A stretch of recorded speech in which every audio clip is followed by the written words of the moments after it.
Bonjour. Alors, quelques mots pour cette correction du travail que vous aviez à faire et que vous m'avez envoyé pour la plupart d'entre vous par mail. Alors, donc pour certains, je fais une vidéo commune à mes 3 classes de première année. Pour certains, il s'agissait d'une dissertation sur une phrase tirée du texte consacré à la résilience que vous avez donné mon collègue. Et pour d'autres, il s'agissait d'un résumé sur ce texte, hein. C'est pour ceux qui n'avaient pas eu le même remplaçant.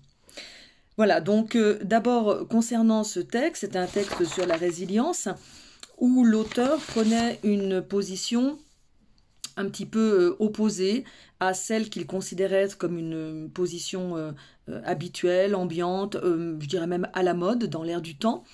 Cette conception qu'il critiquait, c'était une conception qui voyait la résilience comme un processus relevant essentiellement de l'individu, de la responsabilité individuelle. Et également par rapport à ce processus individuel d'un phénomène qui relève d'une sorte d'adaptation à l'environnement. Donc il parle d'adaptation darwinienne, c'est-à-dire que seuls les plus forts vont réussir à,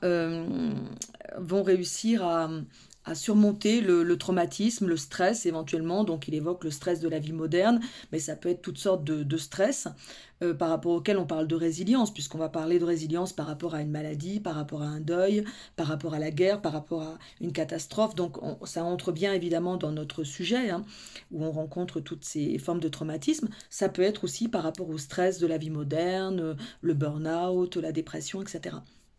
Donc, cette résilience, il nous dit qu'on a tendance à trop la faire relever de ce processus d'adaptation à l'environnement par l'individu, un processus d'adaptation qui privilégierait les plus forts et par conséquent qui serait effectivement tout à fait dans la lignée darwinienne, c'est-à-dire la survie de l'espèce fait que seuls les individus suffisamment forts pour surmonter les traumatismes vont s'en sortir.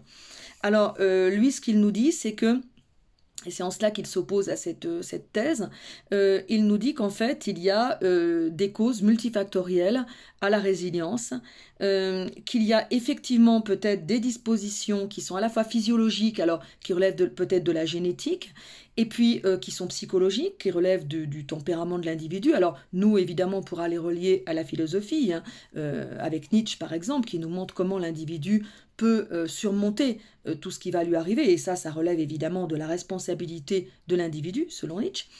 Donc, cause génétique, physiologique, cause psychologique, et puis également, il nous dit des causes qui sont davantage de l'ordre collectif et social. Alors, il fait la liste de 4 types de causes.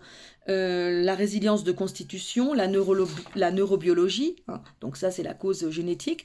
Ensuite, ce qu'il appelle mécanisme de défense interne adéquat, donc là ça relève encore de l'individu, mais c'est plus des mécanismes de défense qui ne sont pas des défenses immunitaires au sens physiologique du terme, mais plutôt un état d'esprit. Une psychologie donc. Ensuite, il parle de 2 causes qui sont des soutiens collectifs. Alors d'abord proches, c'est-à-dire le soutien apporté par le contexte immédiat, famille, on pourrait y ajouter les proches, les amis, voilà, le cercle restreint qui est autour de nous. Et puis ensuite le soutien plus large qui est celui de la société. Ça peut être les institutions, tout ce qui est thérapeutique, mais également prise en charge psychologique, par exemple après un attentat, cellules psychologiques mises en place, etc. Toutes les aides qui viennent de la société et qui nous permettent de surmonter le traumatisme. Et puis ensuite, il nous dit que ce n'est pas seulement le contexte et les circonstances d'une expérience qui en font une expérience traumatisante, mais c'est l'interprétation qu'on en donne, c'est-à-dire le sens qu'on lui donne. Et ce sens, c'est le sens que l'individu lui donne, bien sûr. Est-ce que ça va être important pour lui? Est-ce qu'il va voir ça comme une catastrophe? Ou bien est-ce que ça va glisser sur lui? Et puis il y a le sens collectif, c'est-à-dire le sens que la famille, l'entourage, l'environnement familial va lui donner, et puis le sens collectif qu'on va lui donner. Donc il donne des exemples, par exemple, de la guerre. Est-ce que celui qui part à la guerre et qui va vivre une expérience traumatisante, est-ce qu'il va être considéré collectivement comme un héros, accueilli de façon triomphale, ou bien au contraire, est-ce qu'il va être dénigré parce que cette guerre est culpabilisée par les médias, par le discours collectif. Donc la convergence du discours individuel et collectif et de l'interprétation individuelle et collective sur l'événement traumatisant est évidemment essentielle. Pas forcément dans un seul sens, c'est-à-dire c'est pas forcément bien pour la résilience que les deux discours aillent dans le même sens. Et c'est pas forcément mal qu'ils soient divergents, hein, tout dépend des circonstances. Mais en tout cas, ces deux discours qui donnent sens à l'événement sont très importants pour savoir s'il y aura ou pas une résilience. Donc à la fin, le dernier paragraphe qui vous est donné ensuite, ou qui vous sera donné ensuite comme sujet de dissertation, eh bien, récapitule en quelque sorte ces différents niveaux de résilience et le partage en quelque sorte de responsabilité entre l'individu et la collectivité par rapport à l'effectuation ou pas de cette résilience. Donc la correction du résumé, je vous l'ai mis sur le NT. Vous me direz par un petit mail, hein, il suffit que l'un d'entre vous me le dise si vous n'avez pas pu le trouver. Normalement, bon, j'ai pas encore l'usage familier de cet outil, mais enfin, normalement, vous trouvez cette correction sur l'NT. Et je vais vous dire quelques mots maintenant. Donc, ça concerne plutôt les 831, 832 qui ont fait la dissertation, mais les 842 peuvent également y réfléchir, puisque c'était un sujet de dissertation à partir de ce résumé. Donc, le sujet, je le relis, c'est le dernier paragraphe.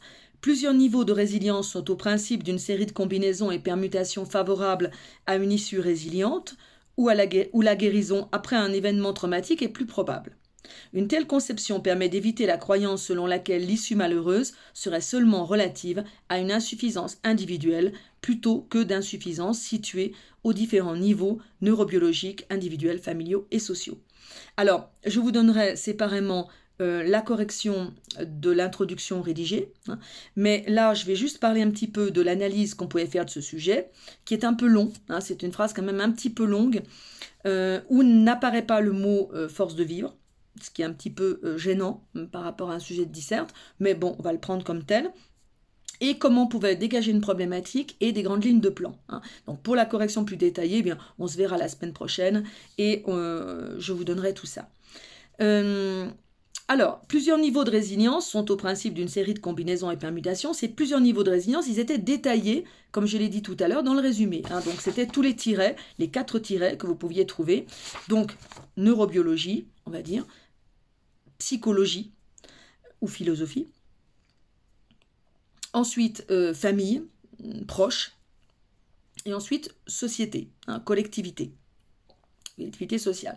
Donc, et combinaison et permutation, c'est-à-dire qu'on peut avoir des individus qui vont avoir une neurobiologie favorable, une philosophie favorable, mais qui ne vont pas être soutenus par l'environnement familial ni collectif, ou bien qui vont être soutenus par l'environnement familial, mais pas par l'environnement collectif, mais qui n'ont pas une neurobiologie favorable. Enfin, voilà, toutes les combinaisons et permutations sont possibles pour donner une issue favorable. Alors, dans la phrase, vous aviez l'opposition entre issue résiliente et guérison, donc deux termes qui vont ensemble, et dans la phrase suivante, vous aviez issue malheureuse, hein. Donc, effectivement, il y a deux possibilités face au traumatisme ou au stress.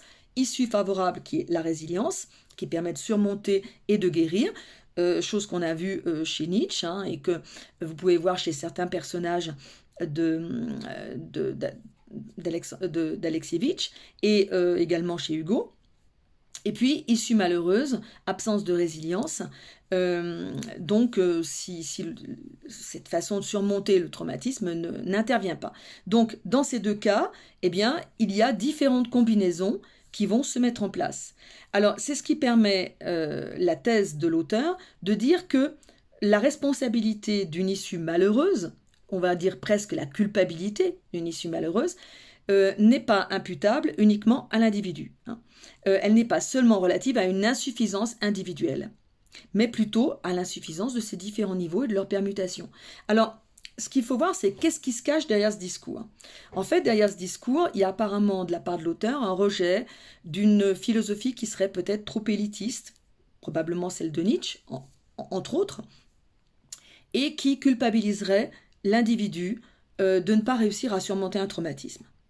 Et cette culpabilisation, évidemment, serait un facteur encore plus aggravant et serait au fond une interprétation collective, non seulement du traumatisme, mais de l'absence de résilience face au traumatisme. Et donc, ça n'aiderait pas, on va dire. Et lui, au contraire, il essaye de disperser cette responsabilité, cette culpabilité, en disant « c'est pas seulement la faute de l'individu s'il ne s'en sort pas, mais c'est la faute de tout un ensemble de facteurs ». Alors, ça ne déresponsabilise pas totalement l'individu, puisque on prend en compte quand même ces facteurs personnels, mais voilà, ça disperse un petit peu cette responsabilité. Du coup, au moins, ça déculpabilise.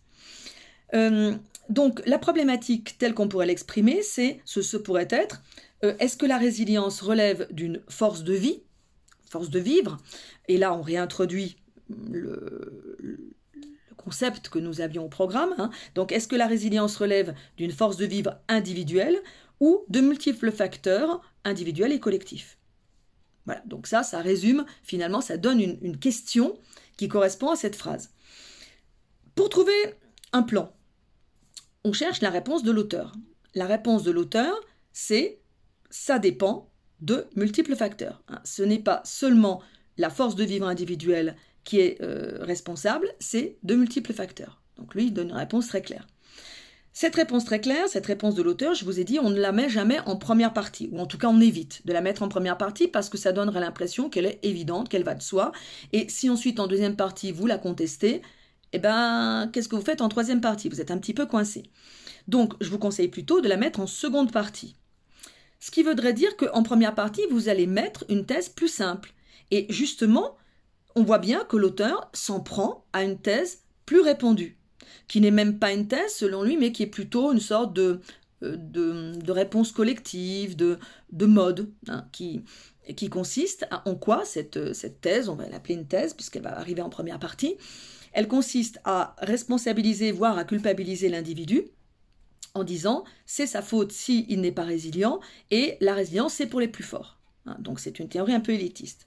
Donc on pourrait commencer par cette théorie. Alors elle n'est pas si simpliste que ça, puisqu'on peut aussi l'illustrer par Nietzsche, mais on peut l'illustrer par les trois ouvrages, pour donner des exemples de personnages ou de personnes qui surmontent par leur qualité individuelle, qui surmontent le traumatisme, le stress, le deuil, la maladie, la catastrophe, etc.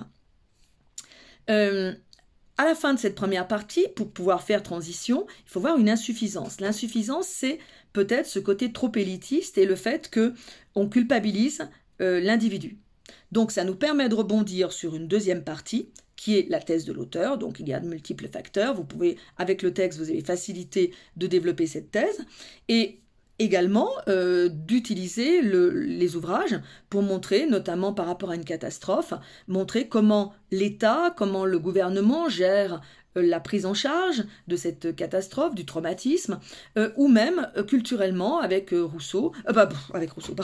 avec Hugo et avec Nietzsche, comment la philosophie, qui a quelque chose aussi de culturel, de collectif, et puis la poésie peut aider à surmonter le stress.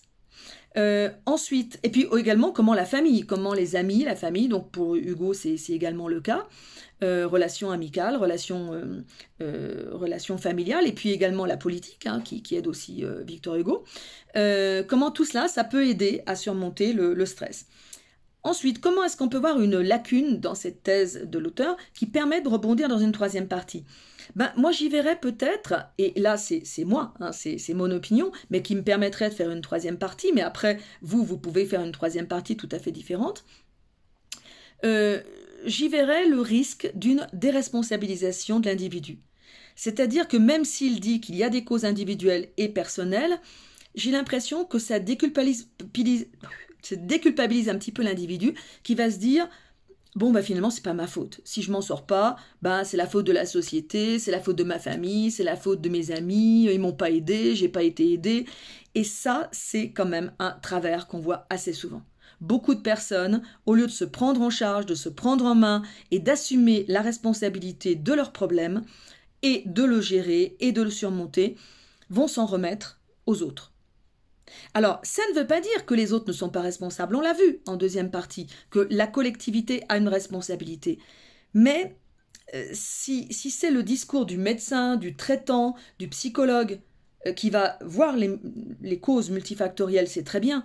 Mais par contre, ça peut présenter un risque au niveau de l'individu de le déresponsabiliser. Il vaut peut-être mieux se dire, c'est à moi, mes problèmes, c'est à moi de les prendre en charge, c'est à moi de les surmonter, plutôt que de m'appuyer sur les autres, que ce soit les amis, la famille, un conjoint, ou que ce soit la société dans son ensemble.